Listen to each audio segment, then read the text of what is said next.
On the road in Chicago, Illinois, and the last thing that I thought was going to be the coolest thing I saw on this road trip is a giant bean. But that's exactly what we found here in downtown Chicago. It's become an iconic image here in the Windy City, and when you see it in person, you'll see why. Day or night, all I can really say is that when you stare into the bean, it is a bit of a trippy sight.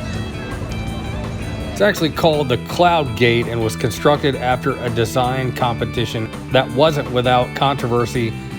Many people thought it couldn't be built or maintained, but there it is, and now it's become an icon in downtown Chicago. It's known for its wild reflections of the city, but the coolest thing when I saw it was the wild reflection of yourself.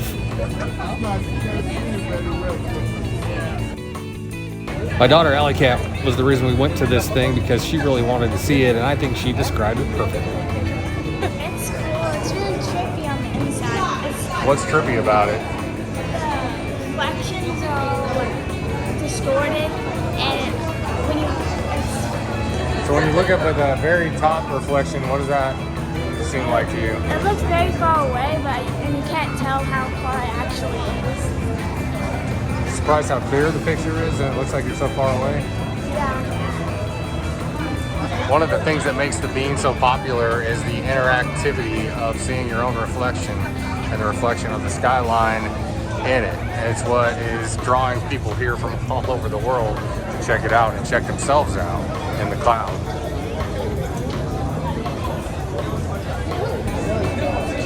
The thing weighs 110 tons and is made up of over 300 metal sheets that are seamless. You can't see a seam in the whole thing. It's meant to look like liquid mercury, and the surface reflects and distorts the city skyline, but it also distorts and reflects what you see when you look at yourself. To me, the coolest part was the underbelly, where they have an omophilus, or Greek for navel. It's a concave chamber in the very bottom of the bean, and when you look through it, it looks like you're looking at yourself through space and time, through a tunnel or portal. It's really hard to explain unless you see it yourself. You could really stare into this thing for hours. So is it everything you thought it would be? You came all the way over here from Alabama to see this. Was it worth it? It's cool to look at. If you ever go to Chicago, I highly recommend that you take in the bean and all of its trippiness for yourself.